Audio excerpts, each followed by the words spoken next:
Ball taken. Ball taken.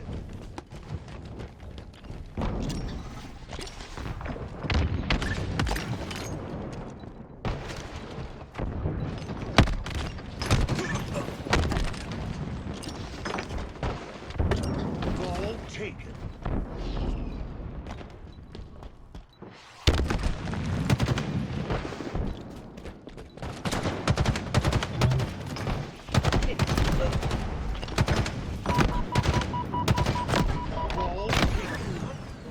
Ball carrier killed. Ball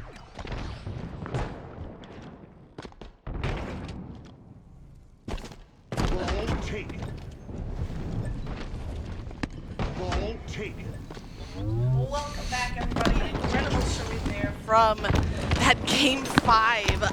Honestly, there are games like that whether you're on the broadcast or you're sitting behind the scenes, it's going to live in my memory as one of the most incredible moments of HCS Arlington 23. And we're just kicking off the championship bracket, Mikowski. There's going to be more. Maybe this series is another Game 5. And how about this? In Halo history, we have seen twice in 20 years a team come from the open bracket to place top 4, and it's feeling like we are heading towards a potential historic finish, though. Top 4 from an open bracket team in just 2 events. So the span of 2 decades comes down to 2 events, 2 months for those top 4 historical open bracket finishes. And I might be getting a little ahead of myself, but Cloud9, little prediction behind the scenes that last game. Predicted Cloud9 to win that match, get top 4, representing from the open bracket, and it makes sense. This has really been, it's been the Optic Major, right? But it's really the focus, and especially here on this stream, has been on the open bracket teams. And I'm so glad we set all this up. I'm so glad we got all this coverage, this bonus action,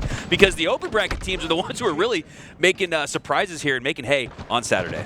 It's been an incredible, the bonus coverage, just adding to the overall storyline. All of it plays together into one picture that is just now starting to kind of narrow down that championship bracket. If you make it to that, you can confirm that top 12, but it's this series, elimination round 1, that decides if you break into top 8 or are stuck there at a top 12 tied for 9th place finish. And that just makes you hurt a little bit if you're a fan of whichever team loses this series, because a top 12 finish just doesn't feel fair or right for G1 or Native Red, but all is fair in love and war is what we have here. But we love Halo, so it's love and war. We love the game. Yeah. And they're going to war to get this win. It's a close game right now. G1 just 4 seconds down. Native Red with the opening lead on this live fire oddball. Native Red fresh off of a loss, unfortunately, from Optic. And G1 taking that 3rd seed in their pool. They had to settle for this elimination round 1 just to stay in the tournament. Yeah, G1 going down to one of those previously mentioned open bracket on fire teams. Complexity, haven't caught up with them lately, but they have been looking incredible so far today, taking down G1 to send them to the lower bracket to start off this tournament. And for Native Red, I always feel like this is so tough when you secure a 1 or 2 seed in your pool and then you start off in losers round 1 anyways. Right. Like, it almost makes it feel like all that effort, all that energy was all for naught on Friday. So let's see if Native Red can hold himself up by their bootstraps, and you could argue G1 has to do the same thing. It's pretty much the same storyline either way you dice it. One of these teams, and in the conversation even leading into the tournament, Mikowski, I remember, all the way back on Friday in the pre-show, we were talking about how many teams are vying for that 4th place position. Both of these are in the conversation, and one of them to not even break top 8. There's a lot on the line in the series. You could argue 1 through 12 could all walk away here with a championship trophy hoisted above their heads, as SoulSnipe has that oddball at head level in his hands. A 2-1 margin here on Gamers First here as we get into this lower round 1 matchup between the two. It's Native Red with the early edge. And I'm noticing the grouping here on Native Red. 11 Slays, 11-10, and then Manny, the outlier, but the objective player. So you'd expect as much. The other 3 players, pretty tight harmony between them on the side of Native Red. And I think there's something about Oddball that specifically leans towards having that tight grouping on the stat screen as the breakthrough comes through. The heat wave not enough to keep the opponent at bay, and Manny is getting prepped for a reset, but milked some good time on that objective. Just 1 hold away from the round 1 win. Native Red happy with those 40 seconds they were able to acquire unabated by G1. That's why we saw that oddball freely thrown into the river for the reset. Native Red able to play from ahead, play their process, play their paces, but it's G1 who wins the reset and has life. Winning the reset was a must-win in this round for G1, and they're still, what, 23 seconds down, but they're creeping up on that lead. And next up, it's the Overshield Sniper spawning in at the same time, and this is a crucial point in any live fire match, making the decision of which power-up to go for it. It's Taulek with 1 HP, survives in order to pop that Overshield, comes back at double strength for the reversal. Oh, and that's huge. That really feels like an extra life, a large mushroom, if you will, for Taulek as he uses that Overshield to go from 1 HP to a 2x Overshield, and Native Red will take round one because of it.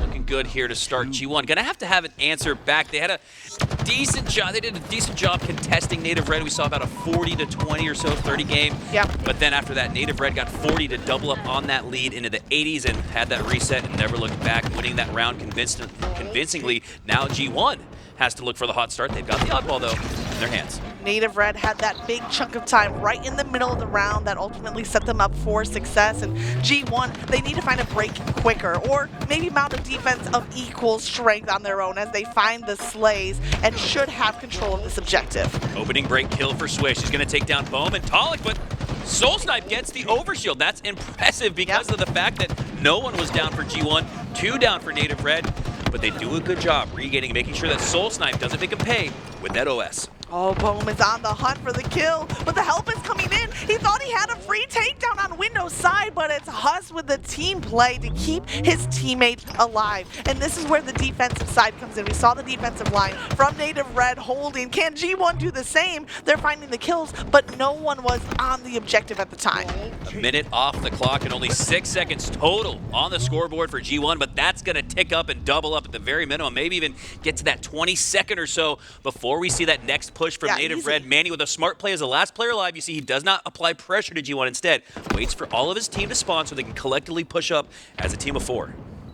They've well passed that 20-point mark off of the round of slays, and they keep it climbing. You see very different defensive positions from the two teams, Native Red and now G1 over on that A side. They toss the ball out to scoreboard, and it looks like they might be setting up for that next round of Overshield. Here comes Swish, jumping through the window, potentially, no, flanking, doubling back. But look at the counterplay. Now it's Native Red who have the cover fire. Swish finds 1 kill, and he wants to take down Taulek for the double, but he's not going to have the opportunity as his shields have been melted. Swish just looking to stay alive. If he can do that, he's going to secure a win condition for G1 as the last player alive, surviving in an apocalyptic landscape at the back of A. Manny and Native Red earn another Overshield. 3 go down again for G1. Swish, the last player alive again for G1, but he can't do it by himself. He needs help. I think he's trying to rotate. He might even try to rotate out to where his respawners are coming in, so he has help, but Manny's here on the push, finds a kill. He makes it look easy on the double kill. He didn't even lose all of his shield in the process. That was huge. You were, in fact, correct there, Magic. Swish and the rest of G1 was trying to get that oddball out to the B side of the map to potentially reset that oddball, but instead, Manny shuts it down, accumulates oddball time all the while, and now, like Swish earlier, looking to stay alive with no shields at the back of A.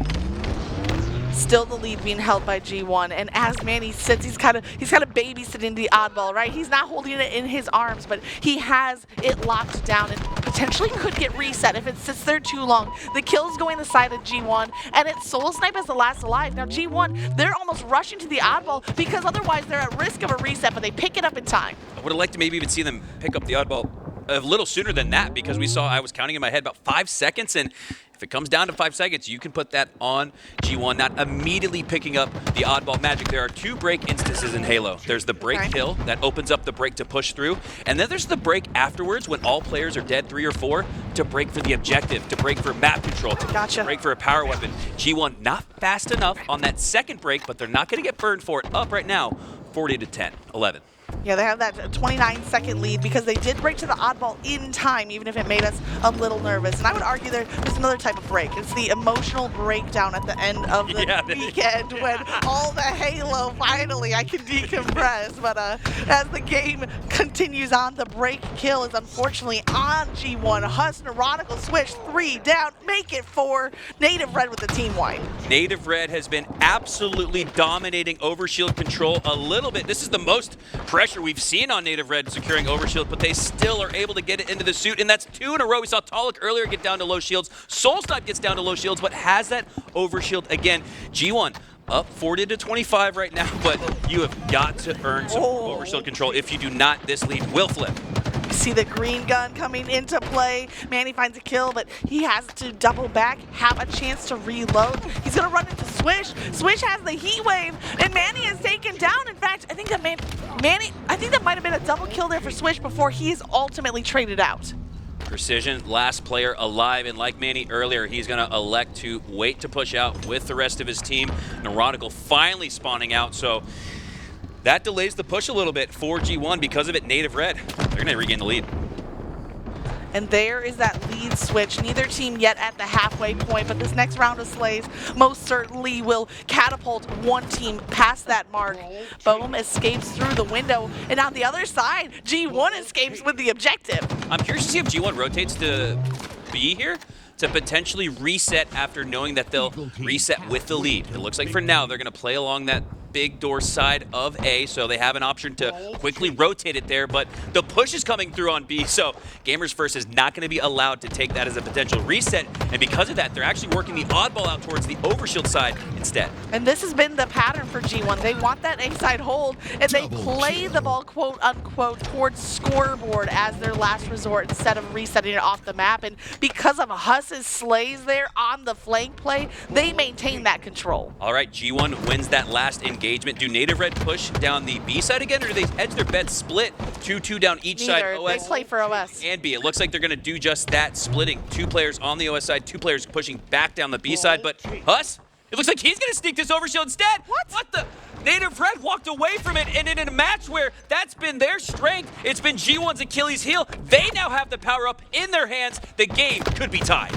You know, I don't know that I've ever been more wrong. I thought Native Red, they kind of play for the OS and then get the break, but they came away with the oddball because of giving up the overshield. I mean, it's a decision to make. Does it pay off with a minute to go and 4 points between the two teams? Because of that overshield, Native Red able to gain some oddball time, reset, but it's with 4 seconds needed more to tie this one up at the reset. It's going to be Huss into 3 down to the feed for Native Red. That's going to be huge, and with 45 seconds left on the clock, that starts to come into play, but it looks like G1 is going to elect to play out that clock. They're not going to grab, okay, they're going to grab the oddball. Oh, okay. That's once again that G1, if they're making the decision to play for the oddball, they need to get on that oddball. Make your decision, whether it's wrong or right, doesn't matter. It's better to make a wrong decision quickly than a correct one slowly, as that slow pace trickles away. G1 finally able to accumulate some oddball time. 90 seconds approaching.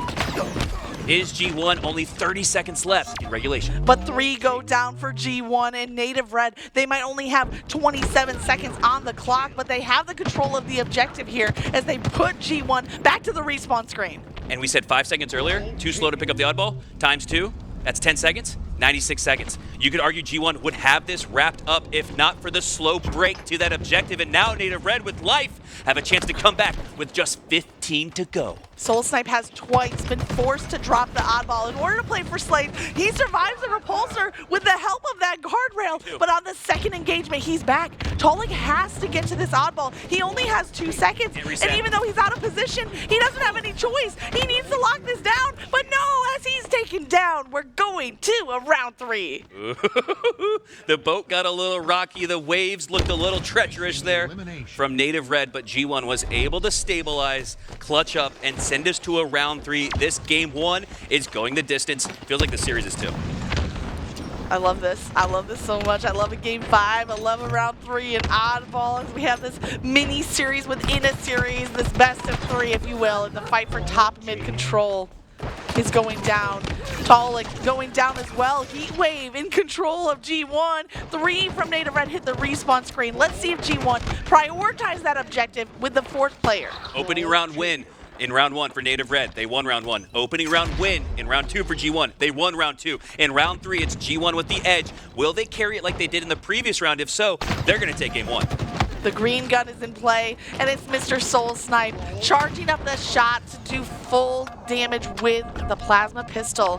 The reset of the ball comes through. 16 seconds Huge. for all that G1 were able to get, but there's still kills left and right. Taulek with the double assist and now looking for a kill. He has help. SoulSnipe's flank was looking deadly. He had the sniper rifle in his hand too. Neuronical, it looks like, is going to pick that up instead. That is a massive takedown. That power weapon could have been the catalyst to coming back for Native Red. It looks like Neuronical now for G1 is going to have it instead. Or did anybody pick it up? I think that sniper is now going to be a moot point until it comes up again at the top mid location. Huss gets the double kill right at the objective, and the assist comes through. Now Native Red 3 down, and there we go. Finally, G1, they win the slays. They quickly pick up the oddball. Those seconds, like last round, that could prove the difference. And that is what we look for, Magic. Improving from day to day, and in this instance, improving from round to round is G1. It's only 5 seconds. It's nanoseconds, really, in the grand scheme of things, but it all counts for much more than that in Halo Infinite. You have to really play like it. It really does come down to every single second, as it does in Oddball. Yeah, if you're gonna think back to that SSG, that game 5, it quite literally came down to seconds in that last series that we just witnessed. It's still in my mind, so you need to prioritize every slay and every second to work with. Right now it's a 24-0. G1 with the advantage, and Swish with a full overshield. That is another change of pace for this G1 roster, and the heat up is on. Swish going to easily take down Manny with that overshield. Most importantly, though, Swish didn't wait to take down Manny. Didn't let Manny get a few more shots into his suit. Because of that, Swish going to continue on with this OS advantage, and SoulSnipe is going to be worse for the wear. Ooh, those plasma grenades, they might be enough to help Swish survive. He's going to duck around the corner, charge up the plasma pistol, but Native Red, they know where he is. He's watching this door. He's hoping the wall has his back, but instead it's a frag grenade from SoulSnipe that takes him down. All that time, though, that Swish was sort of crouching at B pillars, it looked like Gamers First was able to get another 10 seconds. So that's sort of that chip away mentality where you look for that 30-second milk run. That's that first kind of checkpoint or check mark you're looking for. And G1 do one better with it. Despite going down in numbers, they get 10 seconds, but Native Red answers back with 10 of their own and rolling. All right, Native Red trying to steal back the lead in this game. They still have a ways to go. G1, they let in round number 1 a chunk of 40-odd seconds go to Native Red. They can't allow the same here if they want to maintain that lead. They need to be careful on this next push. 2 go down for each side. The oddball holder on Native Red is forced to drop the ball in order to slay. 2 instances, one with SoulSnipe, 2 with Taulek. Those are 2 guys you don't want to see with the sniper in their hand if you're G1, and in both instances, they stop them from ever popping off. They didn't even get a single kill in the feed that I saw, so 2 times Taulek and SoulSnipe have had sniper in their hands, and they've done nothing with it.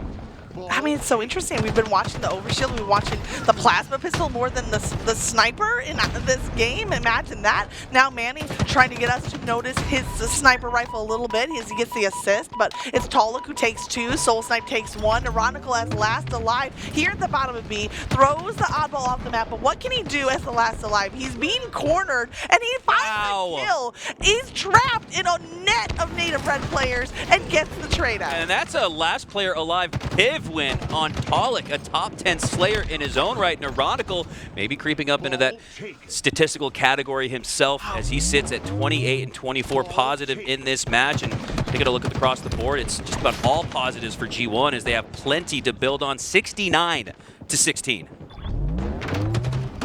Nice. 69 to 16 here for G1. They need 1 more hold of this objective in order to take the game, steal the game after Native Red won round number 1, and 3 go down for Native Red, 2 down for G1. A little bit of a numbers advantage here for G1, but it's Taulek, one of the top slayers in the league, clutching up with a double kill, but he's singled out. He's 1 HP, finally taken down, and here we go. Once again, Huss quickly onto that objective, but he sets it back down.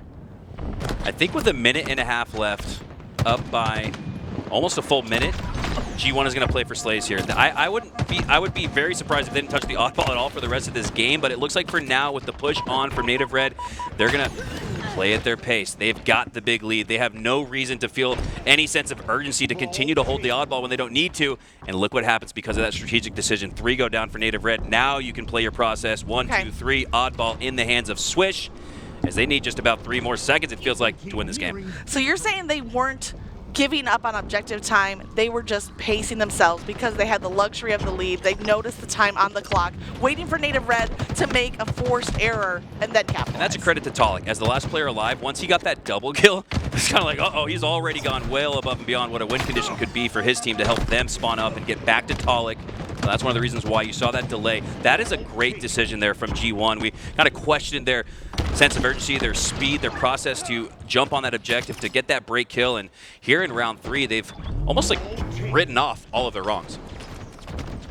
Great mid-game adjustments from G1 if they can come through with the round 3 win, but it's Native Red who get their hands onto the objective. Taulek once again with a crucial double kill. 36 and 27 is Taulek, and meanwhile it's SoulSnipe with his namesake weapon taken down, but the sniper stays in Native Red's control. And that's something you can build on. We've been waiting all match to see some of these snipers for Native Red pop off with it. Haven't seen it quite yet, but they have 2 shots to work with. Oddball in their hand, the push on from the big door. They do not like that. They're going to instead re-elect to push through the A sandbags, and it's that repositioning that gets the break kill for G1 instead. Oh, look at the team fire from Native Red. With their combining fire on the targets, they are so deadly. No and it's way. Taulek with a triple. Killing spree. Taulek single-handedly keeping this Native Red roster in this game 1. I am so impressed with this performance, and he gets the team wipe. Taulek right now literally just 1v4 that sequence. Hey, 90, we should count it as an overkill, right? He got the full team wipe on his own. Taulek with back-to-back kills to keep his team in the game, but the clock is their worst enemy right now. 6 seconds to go, and your lead slayer has to play the objective. This feels like Ryanu Shopify. Remember that? When Ryanu was just doing everything it seemed like he could, and it just wasn't enough? That is the vibe I get after the 40 conclusion bomb of a pretty epic match there. Yeah, a pretty epic match from both G1 and Native Red, but really in particular, the standout was Taulek. Yes. But he didn't get the win, and I know these players like to have good stats, but they want the win even more.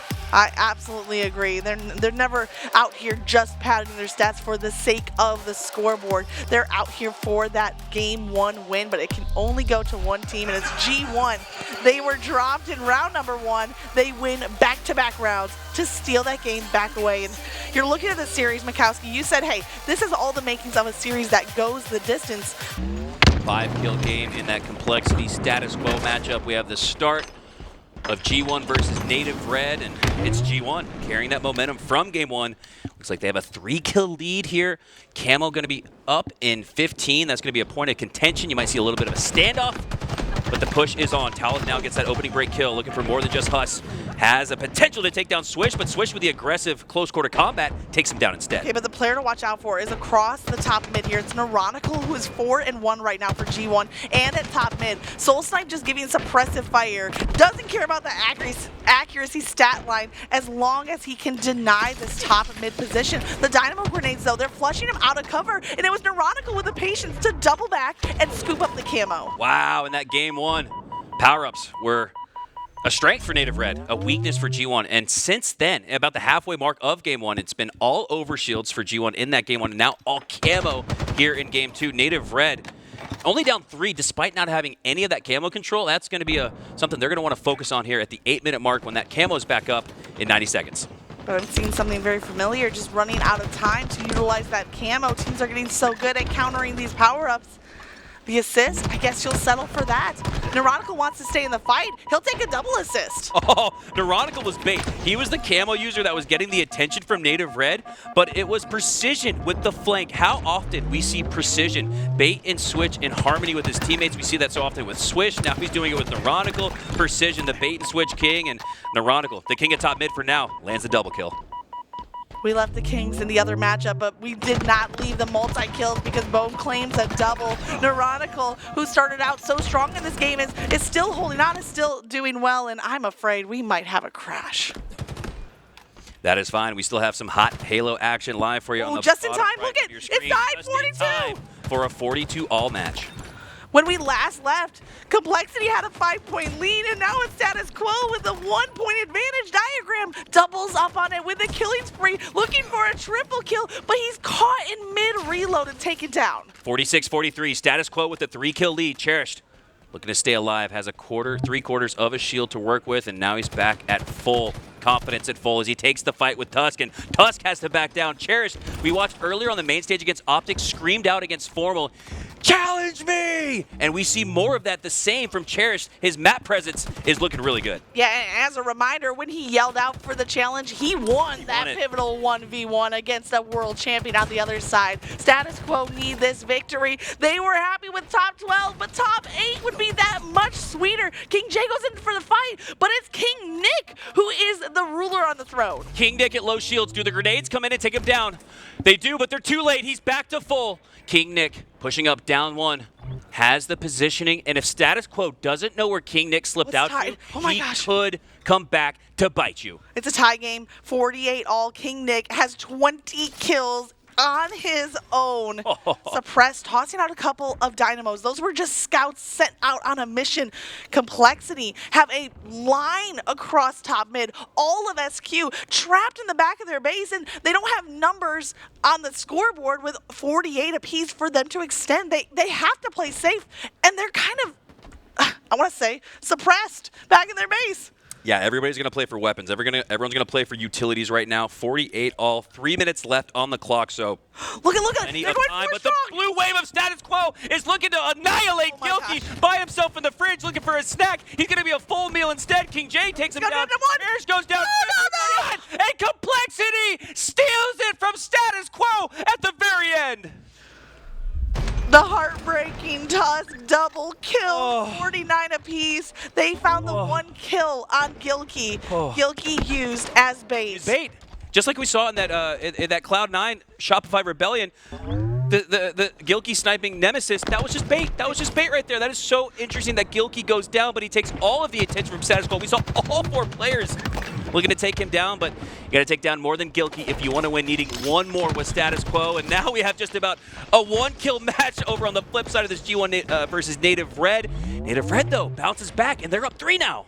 Can we get back-to-back 49, 49, 50, 49 finishes in 2 games? I don't know if my heart can take it. That's where the emotional breakdown comes in. We talked about it. Third break. A 4-point lead here for Native Red. But they're chipping into it. A little bit of a trade of kills. Taulek finds a takedown on Precision, and Precision answers right back with a sticky grenade. G1 slipping a little bit here, but that's okay as long as they can keep it within 1 possession going into the 40s, which they're barely clinging to, as to is Boam. 1 HP and a dream. Gets a grenade out to stop that push from coming in. 3 players now in the yellow generator. The spacing is really tight there for G1. That's why the grenade was able to take it down, but Huss! Oh, yeah! Boom! Incredible use of the thruster. You can never count a player out on Aquarius because in the blink of an eye, they teleport to the other side of the room and you lose track of them just in time. We see the bounce back from G1. They're back to within that 4-point, that 1 squad wipe. G1 down by 4, but they have SoulSnipe down. Numbers advantage, but Manny has the camo. So all the while G1 focuses on taking down SoulSnipe, Manny sneaks out with the camo. Pre-nades going out. They're trying to predict where Manny is going to push through. They now should know he's in the back of yellow as Huss, that those comms should go through the Astros of these players. Precision takes down an opponent, and G1, despite not having that map control or that camo control, making a 2-kill game, now 3. A 3-kill game, now a 4-kill game. On board right now with Precision.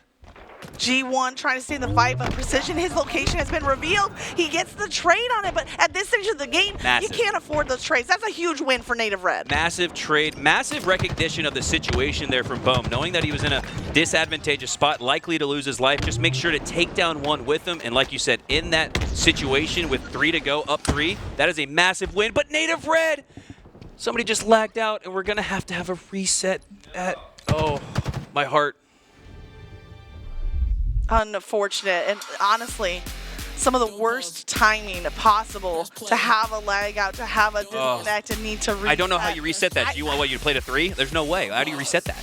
I mean, I'm afraid, on the sake of Native Red, that they do a differential ruling, Oof, which they would be probably opportunity for G1, meaning Wow. that Native Red, let's assume it was a 3-point game, Native Red played a 47, Gamers First to 50, or maybe it's a 46-50, and opportunity for a reset, a gift for G1. Yeah, I think at one point online we said you can't spell l'opportunity, or you can't spell a loss without l'opportunity, but there it looked like G1 was about to lose.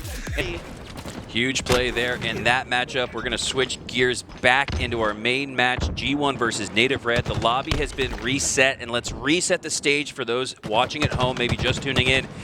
We're going to give it a 3-kill edge, so Native Red needing 47, G1 needing 50. Okay, it's a 4 or a 3, but I think that's fair. We'll watch that score line. We'll watch as Native Red climb into the 40s potentially, but G1, can they make those micro adjustments to change their fate in this match? We see that Taulek finds a kill, SoulSnipe rotating to that high ground position once again. He's against the heat wave, but he finds Neuronical already weakened. Numbers advantage on the P side of the map, and for Aquarius Magic, after the nerfing of those Dynamos, I've noticed a lot more teams starting to prioritize the P side of the map. Makes perfect sense as Native Red uses that part of the map to push out from a position of strength, stealing one of those yellow thrusters as well, as SoulSnipe gets a couple Hail Marys out. But he's going to land the tried and true shots on Huss. He's got a killing spree here too as well. SoulSnipe starting out flawless. Killing spree and a 5-point lead for Native Red, and you know, we had kind of a idea for each of these teams of how they turn around after that reset. And for Native Red, it's like, hey, you had that lead, they'll like get a lead by more, right? Win by a wider margin. Set a point that this is your map to win. And in the early stages after this reset, they're doing just that, nearly doubling up the score of G1. As SoulSnipe, we've been following him because he is 7-0. He has yet to find that respawn screen. And I think Native Red is absolutely taking that rallying cry of, hey, we can beat him once, we can beat him again, as they have now doubled up on this Gamers First roster, looking extremely strong here in the reset of Game 2, having a camo, and it looks like one shot in that heat wave to work with, but unbelievably, SoulSnipe gets spotted. The push too predictable. 7-point lead, and SoulSnipe with some more active camo to work with. Precision finds a kill. There's going to be multiple targets here, and as soon as SoulSnipe fires one burst, his position is going to be revealed. Making the smart play, not the aggressive play, finds the melee trade, but he is 1 HP, waits for the help to come through. It's actually the Dynamo credited with a kill. I love this play from SoulSnipe. He had a player for G1 dead to rights, but he knew that player had teammate support just over to the left side of him, knew that if he fired off one shot in that battle rifle, it would not be much longer before two collapse on him for Gamers First. SoulSnipe instead electing to play smart Halo, and all the while maintaining his life. 8-0, 5 assists, 13-0 is SoulSnipe. That is about as good as you can get in Slayer. Incredible. It's an incredible run, and unfortunately it is stopped short, but a part of 13 slays before even that first death, and that 6-point advantage here for Native Red as they approach that halfway point. Boom doesn't find the kill on the Swish. Swish gets a double. It's a double. It's a 6-kill game, but again, you got to remember that reset. Now, honestly, even if you're Gamers First, it's going to be a little tilting if you were to come back in this game and earn the hard-fought tie into the 30s or the late 20s. You got to realize we're still down by 3. Huss looking to put some supporting shots out from P1. Doesn't have any help. Has low shields as well. Neuronical comes in a little late to help out that P side of the map, and it's been that consistent domination of P for Native Red, and they don't even have the high side of P. It's simply the low ground is enough for them. They clearly seem to be highlighting this P side and using it as an anchor point. Boam is baiting out shots for Precision, but Precision just keeps taking him for just a bullet, a burst of damage. He was never able to regen his shield, and now Precision gets the double, nearly the triple, and the timing of those kills so crucial for G1 as active camo is back in play. All right, Heatwave in the hands of Neuronical, camo in the suit of Swish, but Neuronical with the Neuronical big brain play drops that Heatwave to Swish and lets him push up with it. This is the play. This is the moment you need if you're Gamers First and you want to come back down by a considerable margin of, we'll call it 8. 2 team wipes, 2 team possessions. G1 is still quite far away. 25 to 30 is a 5-point difference. Now a 6-point difference. Precision trapped in the back of Fridge, but the incoming wave of native red players is going to take him down. And now it's the 8-point lead. Did you just like see into the future? How do you do that? Well, I was considering the reset, the +3, so I can't give myself too credit. Oh, For predicting that is native red is beginning to roll. And honestly, at this rate, Magic, that reset we said benefited gamers first, but now it benefits native red because in that previous game 2 before the reset, it was what, 45-43, 45-42. It was a highly contested match. You get back into a reset and native red doesn't even let it get close, but don't look now. 4 go down for native red. This is G1's last hope. Yeah, last opportunity. They're running out of time. They're running out of slays in this game, assuming that native red has that +3. It's a 10-point difference in this game. Neuronical now at bottom mid. He had such a quick start into this game. He makes big brain plays, finds that clean kill, but SoulSnipe is once again that teamwork from native red, but 3 go down. G1, oh my goodness. Matching teamwork.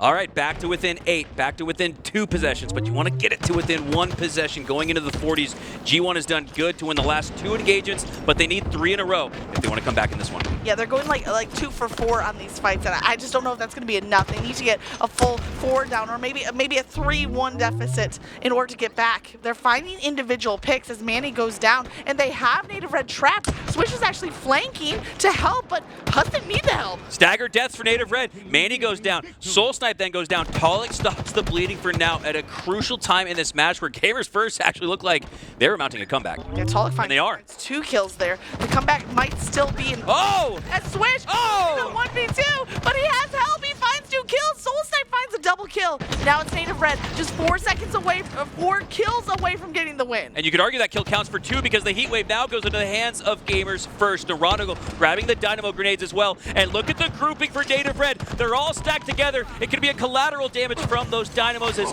looks like 2-3 players go down to no shields for native red, but it's 2 going down for G1 instead. Yeah, we're calling this that native red have to hit 47. If that's the case, they are at game point right now. Need 1 last kill, and it looks like it was a +4. We said it was a +3 or a +4. Native red, they come out with that win. The end score is going to be that 50-42. Yeah. Props to G1, though, for bringing it back at the end, not getting absolutely wiped. We talked about some of that kind of mental energy, that mental juju that would absolutely go up if native red were able to almost spectacular in the reset. Like, what was it? Like, you almost look over at the opponent, you're like, yeah, we were only, we were like half trying, right? Yeah, I was kidding. Now I turn my monitor on, right? Like, it kind of had that sort of feel to it. And again, the mental warfare, equally as important as the physical warfare we've seen between the likes of a BR versus a BR. Sounds like my little brother had the controller kind of an excuse, though, if you're talking about that one. I love to see native red, even off of an unfortunate reset, just kills away from, 3-4 kills away from getting the win. They come back, they secure that win, they tie up the series, and instantly open up those break kills that give you that mid-map control. As we're going to take a quick break. When we return, we got game 3 coming right back. Just kidding, get baited, chat. We're heading right into it. Masterfully done. I was bamboozled to the max. Swish is here. We're on board for game number 3. Just as we thought they were going to milk for more time, we get the action on screen, and already snipers in the action as it's in the hands of Taulek on the side of native red. I have yet to see who from G1 has that weapon control. But it's Swish with the camo. We talked about the snipers. How crucial is the camo? Does camo beat sniper? Camo doesn't necessarily beat sniper, but camo could be used to get those sneaky. It plays a different role. Yeah, I think sniper opens up the pulls, and then camo could get you that pull to the halfway mark, if not a little bit further than that. Swish popped that camo a little bit earlier, so it wasn't until right now where he got into the base with the end of the camo, so he's not going to be able to utilize that. But despite not having camo, Swish with the flag in his hands. He has a little bit of help here. This is the second player from the team of G1 next to him to maybe pick up where he left off, but Precision, he's not picking up the flag, he's taking down heads. And this is it. If anybody was most likely to take on that main sniper role for G1, it's between Precision and Neuronical right now. Precision. It's in his name. Right. Precision with the precision shots. He makes the most sense to pick up that sniper as native red picks up the double. Now collective team triple. SoulSnipe going to get that reset as well. And you had to see Precision make the decision. Does he go for the flag touch? Does he hold onto the sniper at top mid? And he decided to desperate for the flag. He got the touch, but it wasn't enough. Kills go the side of Native Red. They shut down that run, and that gives SoulSnipe 4 rounds now left to work with in his namesake weapon. But on G1, Huss with a double kill. SoulSnipe is going to get pressured earlier than anticipated. Manny's here for the help. SoulSnipe trying to stay alive, and it was the 2v1. He stalled. He survived long enough for the help to arrive. Impressive plays here from SoulSnipe, and he's still going to stay alive with the help of a grenade from Taulek. Unbelievable survivability, you could argue, not only from SoulSnipe, but really from the entirety of Native Red, making sure that they kept SoulSnipe alive. Unreal play there. Just to look like G1 should have a chance to get a flag out and look good doing it. 3-4 down. No, SoulSnipe stays alive and now finally goes down. Oh, Boom snuck all the way behind Precision. He didn't check his back, and so he gets a free kill for it. Neuronical might need to try to escape from this fight, but every exit was cut off by another Native Red player. And so often on Argyle, the match feels kind of stagnant. It lends itself to standoffs because of the orientation of it. And when you look at breaking the standoff, it's the best way to do it with the sniper rifle. That's why we just saw Boom almost bust open 2 skulls with it. Not able to secure the double kill, and instead, looks like that sniper control a few shots, albeit go into the hands of G1. Eyeing Neuronical here as he makes his approach. He's tossing out a grenade. It's Neuronical and Precision rotating together. We saw them on the push working together as well, but as Precision goes down, did he leave Boam weak enough that Neuronical could find and clean him up? No, it's the team focus fire from Native Red. 2 down on the side of G1. Swish has to come back to his base because of it. Has to play some defensive efforts here. You have SoulSnipe on the far side, but that's bait, that's distraction. The bait and switch, you don't always have to be close in proximity to each other. There we got to see a little bit of bait and switch from the long variety. Taulek cleaning up the kill on Swish, and now Native Red has a flag out. The flag's on the move. Neuronical trying to cross map with some long range shots of his own. He deals out damage to 2 players, but he doesn't take down either. They're both able to regen their shields. Taulek runs the flag. He's now at the 90-yard line. This open platform uses the repulsor to launch the flag right at the cap platform. Wow, and that was the difference. Without the repulsor, he wouldn't get that cap. Oh my goodness. Taulek with low shields didn't feel confident enough sliding in almost naked. Instead, repulses that flag to the cap point and goes down instantaneously when he scored. That is, without question, the repulsor play of the game there. Without it, Taulek does not score. Native Red does not go up 1-0, but they are. I love that piece of equipment, and I love how Taulek was able to utilize the repulsor to get 1 point on the board. This is the swing game of the series here, as the teams are tied 1 win apiece. Neuronical has the sniper on the side of G1. Precision and Huss both moving forward, but as Taulek with the opposing sniper finds the body shot, and Precision trying to stay alive, but he can't. The collapse is in. However, they took down Taulek. Native Red, for the time being, have no sniper control. That's a tough grab there for Huss. Goes into an animation without any hope of firing those shots back into Oh, that was Red. But there's a nasty! shot back from Neuronical as he lands the no-scope. Oh, he's looking for more just around the corner. He's burning off a couple extra rounds because he knows he's not going to have time to recharge that shield, so leaving as little ammo as possible in the gun for Manny. And because of that, he might have allowed Precision to find the kill. Another great use of the repulsor there. That frag grenade would have absolutely taken him down. A fork in the road. Precision chooses right. It's the right decision as he continues on with his life. And so often, maintaining your life, that survivability, staying on the other side of the team's, staying on the other side of the map can be enough sometimes to spur a pull, as it looks like G1 is on the brink of just that. Huss dealing out damage and some suppressive fire to keep Boam from being able to hop back up on those stairs. Boam instead rotating around the left side here through low ground, but it's a little bit of a pinch. The comms are in. Manny is trying to scramble away. The fact that he landed a melee, though, incredible to trade that out. Yeah, that was huge. Manny was down to no shields. Huss was at full, and Manny still got Huss down to low shields as well. All a cause and effect. Huss goes down, and Huss, most importantly, goes down in that Native Red base. Huss was the most dangerous threat to Native Red. He was priority #1, and Native Red took him down. Oh, 3 go down for G1 in a fresh set of camo here for Native Red. They have the 1 capture lead, but they're looking for a insurance capture. SoulSnipe, he wants to go for this flag with the camo run, but he needs to find a few kills first. SoulSnipe, a very patient, methodical player with the camo. You'll see him often look right into the eyes of an opponent and really wait for the perfect time to take his shot. Boam finds a double kill. It might help with this push to the flag, but you're right, that is patience. I don't know. Some might argue over patience as he very intentionally steps off the map. He got a little inspiration from Lucid falling off the map in an earlier series as he falls to his intentional death in order to burn that sniper.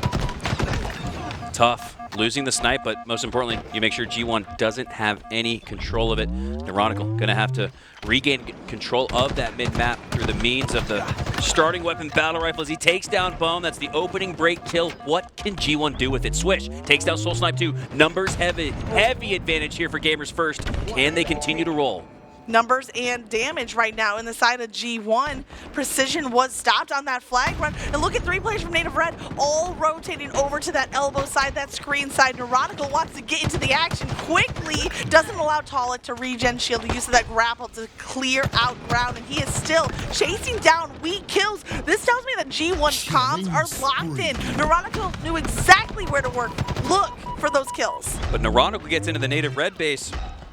During that time period, Native Red looks to get across the map, but it looks like it's been shut down for the most part. We could very well have a tie here. Huss doesn't have any shots going into his back. That is a high likelihood of taking damage, and he's not going to get shot at all. Huss, with full shield, scores and ties it up at 1. Untouched on that final stretch. You always see shots go down, right? Like, yeah, you always see them, you know, at 1 HP, or they get the dunk and then immediately die after. And Huss walked through, you know, like, kind of matrix scene past bullets. No bullets to be found. Huss, he's right back at it. There to dodge the sniper shot. He could win over this sniper, but instead he's taken down. I would have loved to see that plasma sticky. That was incredible. Huss, like, did he have grapple? How did he get across to the other side of the map so quickly, already putting pressure on Native Red? G1 vying for the double cap there. Precision, landing the precision shot, and that has been something I've noticed. It was Neuronical earlier with the sniper helping spur that tie game. Can Precision give G1 the lead? Well, it's going to be Precision versus SoulSnipe, and the names there just seem so perfect for a counter-snipe opportunity. And it is Precision scoping down across the map. It's SoulSnipe, I think, on the top pistol, actually might be climbing up to top of Native Red's vent, up towards that camo spawn. Precision would have a line of fire if SoulSnipe goes there, but he's not going to have opportunity for that snipe. Instead, it's Mr. SoulSnipe with top mid control and the only sniper currently in play. Precision and SoulSnipe, each with snipe. However, Precision had that snipe in his base. SoulSnipe was controlling the mid-map with it. Because of that, Native Red has the edge and a flag out. Flag is on the move. G1 trying to shut it down. Huss finds 1 kill. Precision hops onto that return. SoulSnipe is finally dealt with the top. But an incredible threading the needle of the plasma grenade. I said I wanted a sticky earlier. This one was even better. Looking like a quarterback in the NFL, threading the needle with that sticky, taking down the player in the vents. Precision with the double grenade, or excuse me, with a grenade that likely did double damage on 2 players. That's going to send both of them scurrying. The likes of Manny and SoulSnipe. Precision still has to watch his back, though. Might take some shots from the right side, but no. Neuronical has his 6. Precision with the flag out. I don't know, Precision Neuronical looking like a locked-in duo. The way they've been able to team fire, cover for one another. Even as one player is weakened, Precision's going to take a second, stop with the flag run to give cover to keep his teammate alive. And G1 are winning out Slays. It's even right now, 3-3 on either side. Here comes the push. Minute 40 left in this match. Next score wins. Precision with the flag out past the halfway mark. And I love the patience, the process being played here by G1 to wait for Slays. They continue that flag down, but with 4 alive for Native Red, I don't expect G1 to fly out and try. Now it's SoulSnipe going down. That's the break. They take advantage of it. Precision puts it in. 2-1. G1 lead. Only 90 seconds to go. And it was Swish with the takedown onto SoulSnipe. That was green means go. Full send that flag run all the way to the capture. They were patient every checkpoint of the way, but at the end, it was a dead sprint. On the other side, though, Native Red with a minute to go, active camo, and a sneaky steal from Manny. Camo's gonna run out. That's as far as he can make it. Wonderful prediction from G1. They knew where Manny was taking that flag, but Manny has the shots to take down Precision. SoulSnipe takes down Swish. 2 down in the feed for G1. Numbers advantage for Native Red. If Manny can stay alive, this is looking likely to get past the 50-yard mark. Native Red with a chance to tie it late. Manny inches the flag a little bit forward. He has some help. They actually took the flag through top vent and dropped down an unconventional route, but it's working. Huss with the break brain play gets that flag out, and now Native Red is going to have to step into bottom mid if they want to get the reset. 3 go down. Manny, the last player alive. Everybody for G1 knows where he is because of the UI icon showing exactly Manny's location, but they can't take him down. He takes down Precision with 15 seconds left to go. Manny looking to make a hero play, but he goes down. G1 should go up in this series. Manny versus Repulsor. The Repulsor sends back Manny from being able to get a touch, and the clock is ticking down. 3, 2, 1. That's going to be the game-winning capture. Not just yet, sudden death. Hold your breath, because Manny is the last player alive, and he goes down. That's going to be it. In Neuronical, those are those like stress, you know, like you get like a stress ball, you squeeze it. The equivalent with the MK, you just let off a couple pop shots I need at the a end. paper bag right now, honestly. I was like, that's it, the 2-1. Oh, second. no. And a sudden death flag in play is going to get anybody's heart racing. 2-1 is the end score of the game and the series. But the beginning score magic was 1-0, Native Red. Up into the halfway mark, 7 minutes into the match, Native Red was skunking G1, ice in their veins. It's not a game 5, but in game 3, they clutch up with less than half of the match to go. They double up on Native Red in that match, in this series, and now go up 2-1 on the brink of that rematch with Sentinels.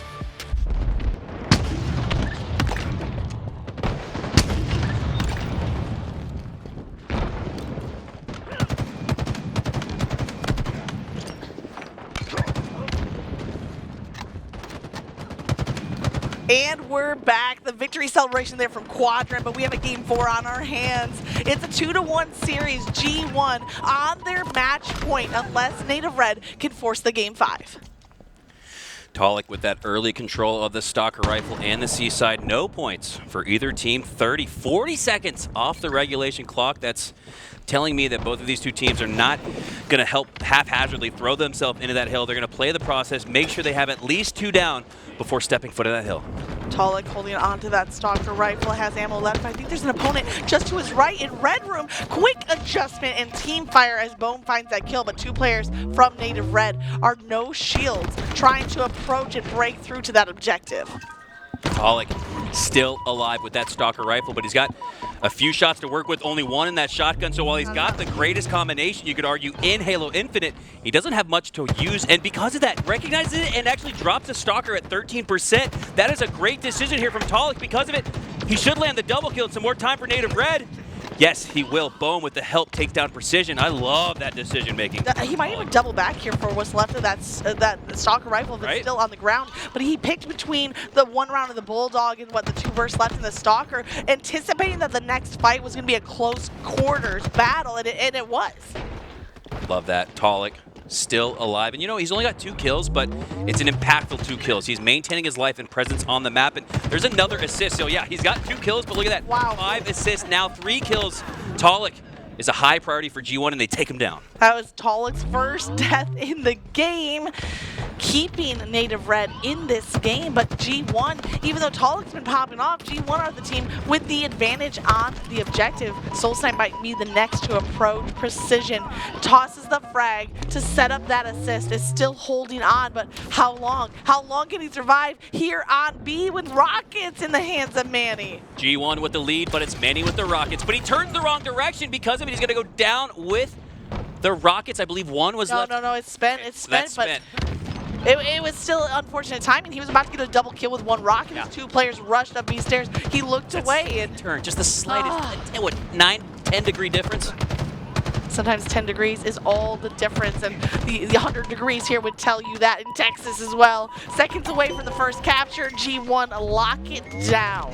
G1 are looking good, but you cannot start to celebrate like we saw earlier from Quadrant. They celebrated because they have leaded the series. You cannot stand up like we heard from Posey earlier. What? You cannot stand up and celebrate till you get the dub. Neuronical with another big brain play. This time it's the big brain angle instead with the grenade to take down 2. Neuronical is using all the neurons, all the brain power to geometry that frag grenade exactly through the window to get that double kill. I had almost forgotten about the frag until the double kill popped up on the feed. Now Neuronical is rewarded with the Bulldog in hand. He's not playing at the objective. He's letting other teammates do that while he goes out for kills. But 2 go down for G1 Native Red. They have the numbers.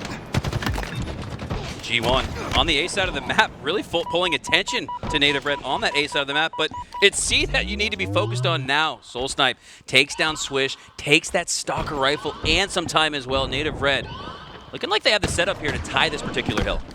2 seconds on that set of rockets, and SoulSnipe has gotten some good time on the objective. It hasn't been enough to quite tie it up yet. He kind of doubles back, and it's the Shroud screen once again in play. Everybody escaping from it like is a trap in the middle of the map, and it's giving some good cover for SoulSnipe to be able to tie up the time on this hill. SoulSnipe only with 1% left in that Stalker rifle. If he wants to use it for a lethal variety, it's going to have to be a headshot, but instead Huss comes in hot with the rockets, taken down quickly by Taulek. Make sure that damage gets mitigated by him. That is huge because right as this game does in fact tie up, it looked like G1 was ready to take back that hill control, but Taulek trades out with the rocket. Oh, man. Has them set up. Boam, though, needs to win that piv on the trash can. Now SoulSnipe all by himself in C. Can Neuronical take him down and regain control of his hill? No credit for Boam. He was in 1v2. He took down one. He weakened the other. But Neuronical comes out with a clean kill plus assist. Gonna hold this corner for just a moment. Once the shield is back up, he immediately hops onto the objective. 3 down for Native Red. Boam on the cafe side, but Manny splits out, and that should force another PD spawn next to Manny, no, he splits out on cafe side, so everybody all over the map for Native Red. If they don't coordinate this push, G1 should make it a 2-0 game, but for the time being, Native Red has that 1 slay advantage. Swish is the only player alive right now for G1. The rest of the players are popping up from that respawn screen, but they spawn on the opposite side of the map. They're not going to make it across the map to make an impact on this hill in time. The best they can do is to get a setup for hill number 3. 3 minutes off the clock to score 2 total hills. This one is pacing towards a potential time match instead of reaching those 4 hill counts. Yeah, I mean, especially because we're just getting to bottom mid hill, which is the hill that traditionally soaks up the most time. Yeah, we're looking at, just to set the stage for chat, we're looking at a 2-1 game for either of these 2 teams with 1 minute left, so it's not necessarily next hill wins, but we're getting pretty close. It could be. It could be a 2-1 to end the game. We'll see what happens here as Neuronical ducks back into the ATM. He finds the rocket, but I think SoulSnipe jumped far enough away that he barely got touched with blast radius damage. I love that boom block usage in the hill. Make sure that you can accumulate a few more seconds while shots go into the boom block instead of the opponent, but the grenade actually gets to the geometrical angle around the corner, takes down SoulSnipe, despite the fact that nobody from G1 had an angle on him. Sometimes the grenade can find an angle that your sight line cannot. SoulSnipe wins a kill in bottom mid. Native Red, they're just they're all over the map. Look at this. They're getting 2, 3, 4, 5 seconds at a time. That's it. Taulek's over having a party at Club Narobu. One of the other, it looks like SoulSnipe and Manny are at the jukebox having a party at the bar. I mean, Native Red is all over the map right now, and that's okay. You can be everywhere on the map, but the push still has to be coordinated. You have to collapse at the same time. The timing right now looks a little off for Native Red, but despite that, they still have the edge on this hill. Oh, Swish! Swish was left at 1 HP from that spike grenade, and he full flanks to catch the back of Boam for the back smack. Incredible reversal of fortune. And it's G1 on the objective, just about now, tying it up, now taking the lead on the hill, 1:22 on the clock, and both teams are just seconds away from getting this crucial capture. Swish doing a great job anchoring this side of the map. He's not necessarily getting slays, but he's getting the damage down. Finally goes down a great grenade there from SoulSnipe.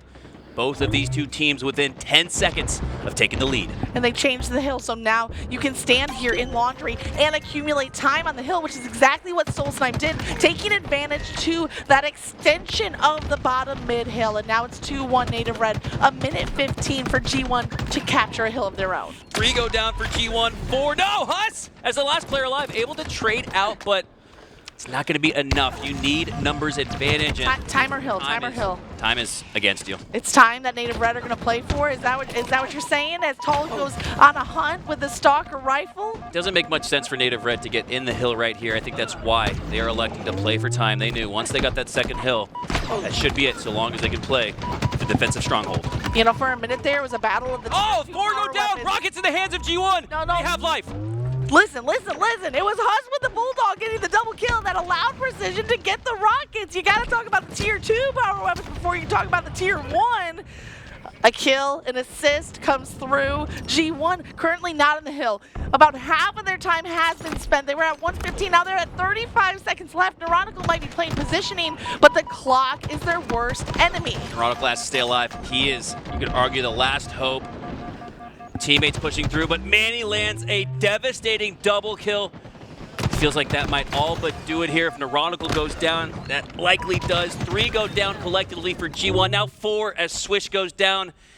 And game 4, Native Red likely to take it, which means we're heading to a game 5. There's going to be one last desperate approach from that cafe side, but with 3 seconds on the clock, all Native Red has to do is stall for time. 2 players from G1, 3 players break through. You were rolling the credits, but they're still in the fight. G1 with a last-ditch effort and a last-ditch piv. Neuronical.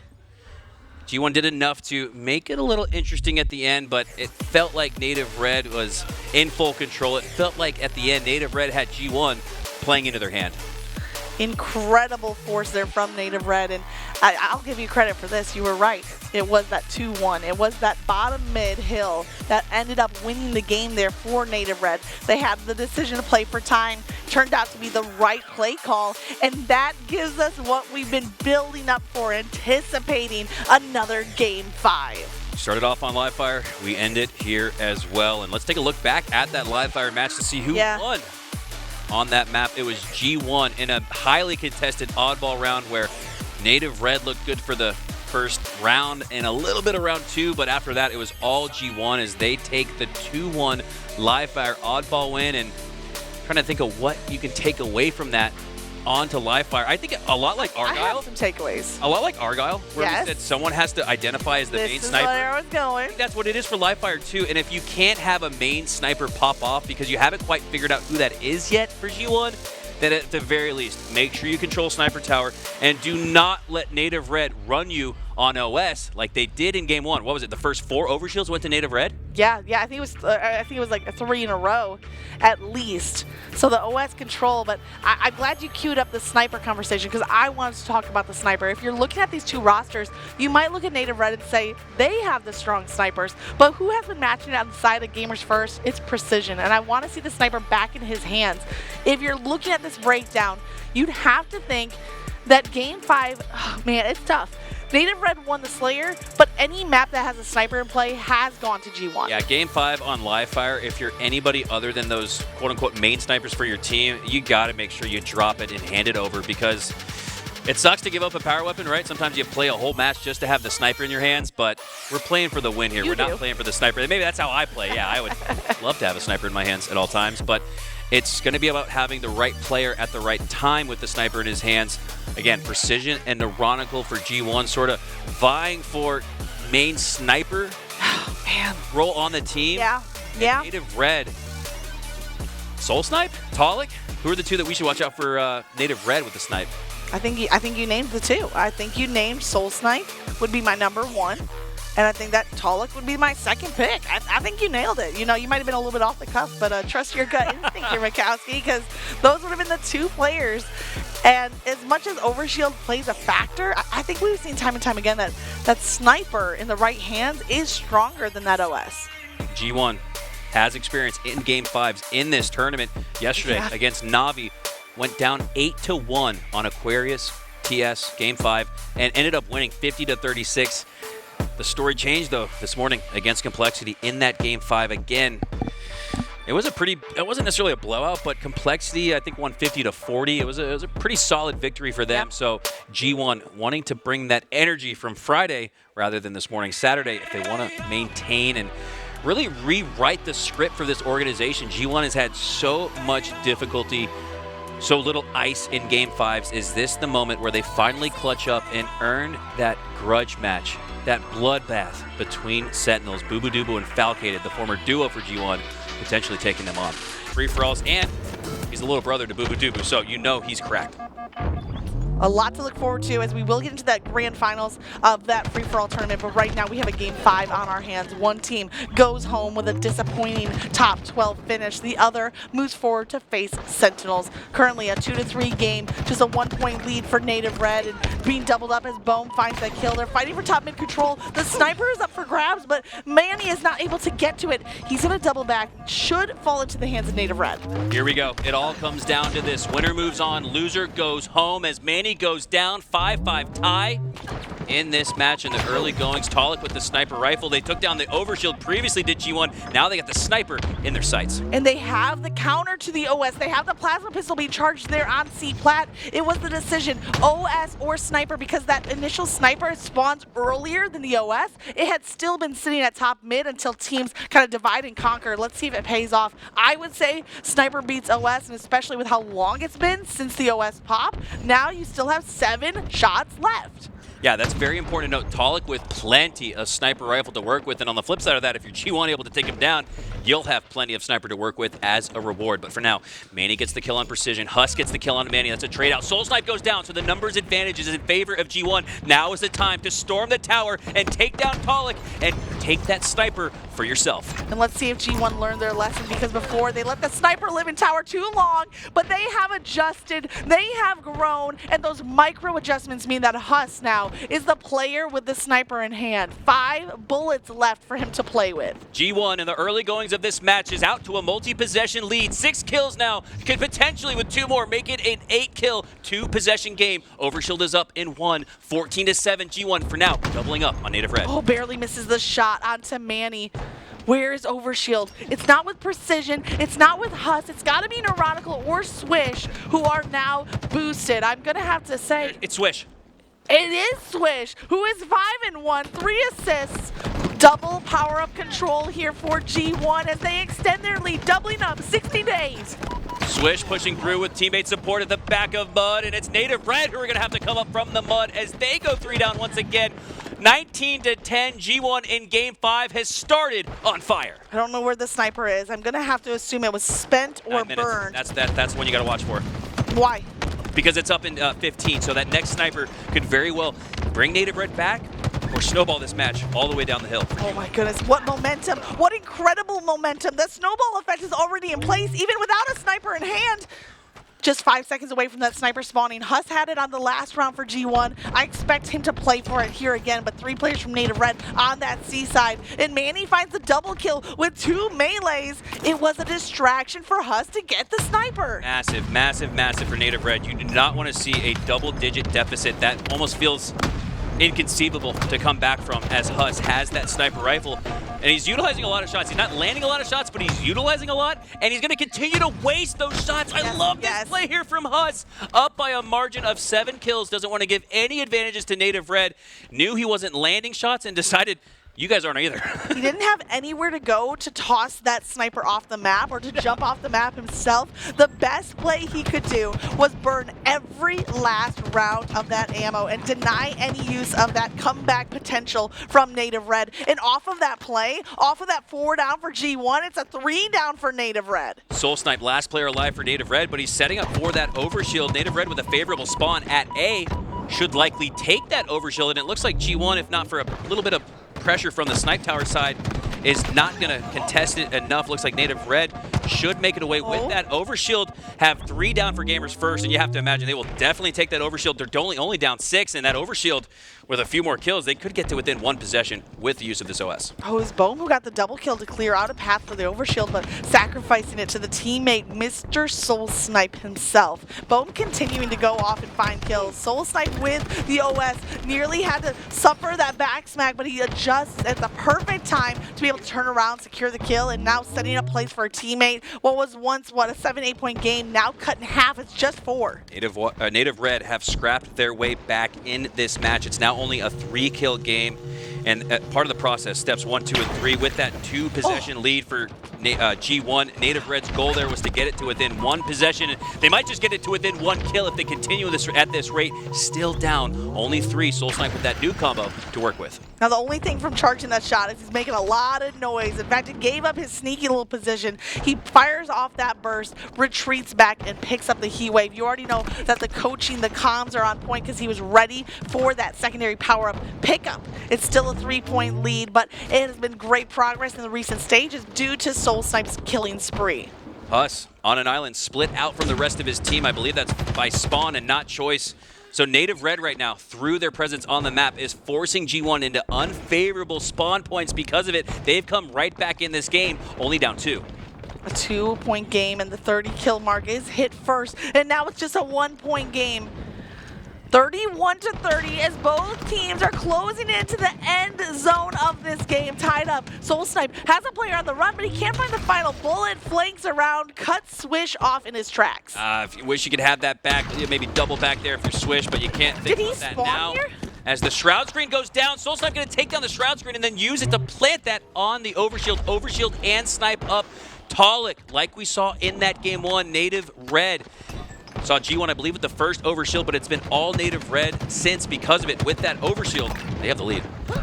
Taulek doesn't have to burn any of the OS other than the depletion over time in order to get that kill. Everyone's scurrying away from him, trying to stay away like they're being chased by a monster, and Taulek is being a monster right now. He's 11-6 with 8 assists. He has the lead back for his team as he secures a kill, and then he repulses a player back. It's enough time for him to regenerate his shield. Taulek with a massive repulsor on Swish, but Swish comes back for vengeance, takes him down, and now it's Native Red up 3.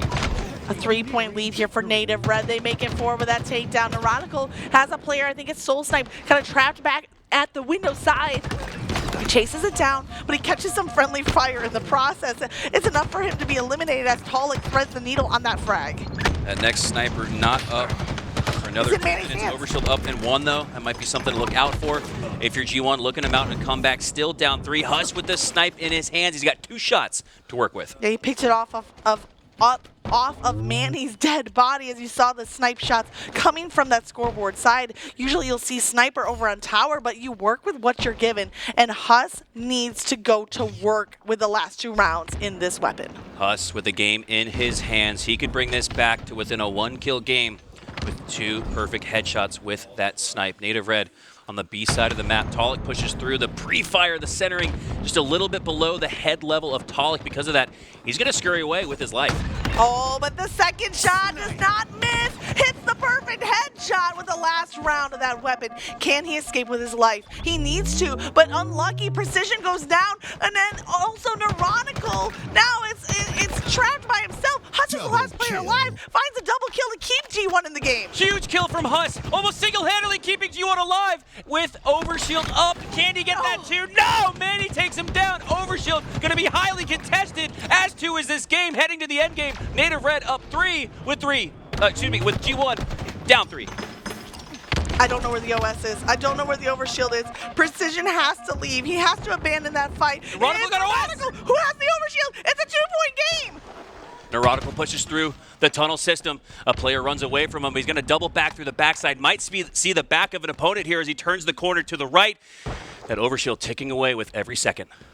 But Neuronical is playing smart. There's a player at the top of the tower. He has to watch his back for the drop down. And he keeps checking that high ground, waiting to see if he's enough to bait a player into low ground. Kills are going out left and right. Native Red holding out to a 2-point advantage. 1-point game, 47-48, and the new sniper is up. Precision's gonna take it. And I think SoulSnipe was able to keep his life over at the Overshield, got down to 1 shield, stayed alive. That is a pivotal play and a crucial moment in this match. 3 minutes left, 47-48 Native Red. We have a standoff on our hands. The last time we saw the sniper, it was Huss as the last player alive, burning off the rest of that sniper ammo, comes out with a double kill, and now the game is in the hands of Precision. He's 13-14, but 10 assists, looking for a pick. If you're G1 right here, they're playing for OS. One of the 3, Huss, Precision, or Swish. It's on them, or excuse me, Huss, Neuronical, or Swish. It's on them to pull a player out from Native Red. Will they take the bait and fall into the scope of Precision? That's going to be G1's strategy here with the OS up in 5. They're waiting for OS, and Precision has the Shroud screen, but it looks like instead of at window, it's Native Red in the tunnels. They're going down to key door. Boam at the back of the scoreboard. Taulek there at key door, but you see the pings are coming out. I think that Native Red, their position might have been revealed. The Shroud screen is still in Precision's control. He's holding onto this ramp, waiting for Native Red to make a mistake. My heart is pounding through my chest as this one has dwindled down 2 minutes with not a single shot fired, it feels like, as the anticipation for this next slay mounts. You could cut the tension with a knife.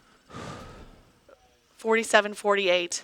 The equalizing shot is in Precision's hands. Neither team has rushed for that OS. They're both playing slow. He has double Shroud screen. He hits Boam. He hits the body shot onto Boam. That's the cue. Go, full send. Swish with the kill. It's tied 48-all, but the back goes down to the Shroud screen. That's not going to prevent Native Red from potentially grabbing that overshield. That's a mistake. No. That's going to be absolutely crucial as G1 go down, and they had 2 Shroud screens to work with. They had the setup. They had the slay. But they go down. And even though Precision had the double Shroud screens, the cooldown was in effect. He wasn't able to use the second for survival, for a distraction, for that is cover. heartbreaking. That is heartbreaking. It's the Shroud screen that goes into the back of his teammate. If not for that, G1 grabs this overshield and likely the game, you could argue, devastating. Heartbreak for G1. And on the other side, incredible celebration for Native Red, breaking through from the tightest of matchups. Look at this. Right into the shoulder of Swish. I think there's no fault here. It's not Precision, it's not Swish. It's just an unfortunate situation all around. That is unfortunate. As the Shroud screen goes into the back of Swish, needed it on the backside of that OS. You can see the desire for Precision to grab it there and get stuck sort of in a almost, oh man, that is just devastating. I have to go back to credit to Native Red. They had everything stacked against them in that final fight. They were against the sniper and they stalled the game. They didn't peek any of the angles because Precision was ready. That was one misstep from Native Red. That was and the that question. game flips. That was the question we posed: was will one of these Native Red members take the bait and fall into the scope of Precision? They did not. Boam kind of peeked the small door. Precision hit the body shot instead of the headshot. All moments that you probably wish you could have back if you're G1, but you know what? It was a great tournament for them. First time representing this banner again. Swish comes back to G1. It's not necessarily the placing you wanted, but I don't necessarily think you can be disappointed losing to a Native Red roster that just got top 4, right? No, definitely not disappointment, but going back to the drawing board. And, you know, this team has only had, days, maybe a couple of weeks to work with Coach Hoaxer, and I can't wait to see what the fine-tuning looks like here with Gamers First. But for Native Red, up next, facing against Sentinels. They took their series 3-0. They've had a little bit of time to catch their breath, and I'm sure spying on this matchup on the screen to see who their opposition is going to be. So Sentinels, Native Red going to head-to-head in order to break top 6. We'll have more after this break.